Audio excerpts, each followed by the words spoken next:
Hi everyone, and welcome to this week's episode of the Ultimate Quest blog. Yes, we are very excited to have you along, and it's been great to read the comments, so keep them coming. But this week, one stood out from Sophie, Jason. What have you got? Sophie says, sometimes when I'm shopping, my attention is caught by someone who stands out from everyone else, and who I immediately know must be a Christian. And I ask myself, do people see me the same way? Good question. Very good question. A question we should definitely be asking ourselves. Absolutely. So thanks for that, Sophie, and everyone else. Keep up the comments. Some more helpful than others. Yes, some more helpful than others, but we enjoy them all. Absolutely. This week, though, Daz, I have a question of my own. Yes. And it's a little bit random, yes. but stick with me. Stick with you. If I had, hypothetically speaking, yes. if I had something that was dead.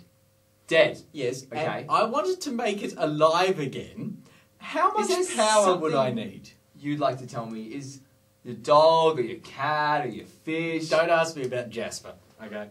So what's the question again? Yeah, but if I had something that was dead and yes. I want to make it alive again, yes. how much power would I need? Well, it's funny you ask, because I was just reading the Fountain of All Knowledge, Wikipedia. The truth according to a guy called Jerry who yes. lives in his mother's living room. Probably, but if you've read it on the internet, you can be sure that it's true. Oh, sure.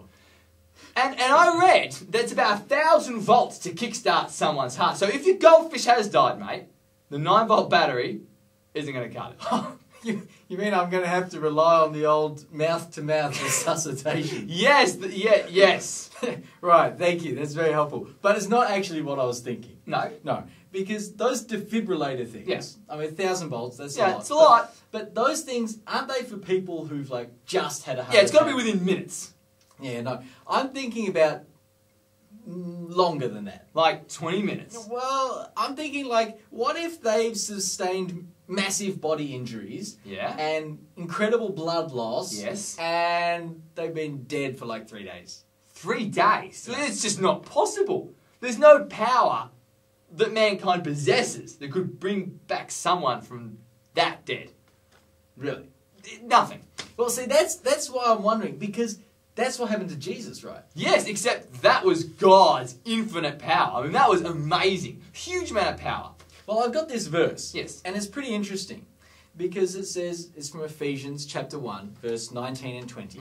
And basically it says, I pray that you may know God's incomparably great power for us who believe. Yep.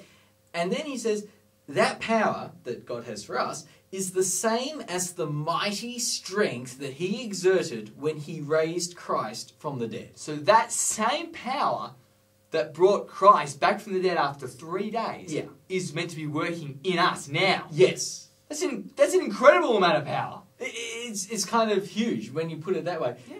What's it doing though? Well, yeah.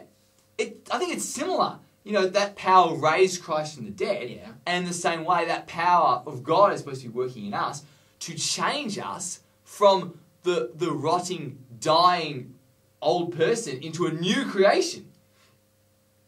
Right. So that rotting, dying old person is kind of like the selfish, ugly, prideful, sinful old me. Yes. And God's power, the same power, is now working inside me. Yes. To change me. That same massive power. To make me more like him. Exactly. That's exactly right. That's pretty amazing. But, it is. But I don't really see that always in my life. Like, if that same power is working in my life, it's a lot of power. How come I don't always look like Jesus? How come so much of me is still prideful and selfish and sinful?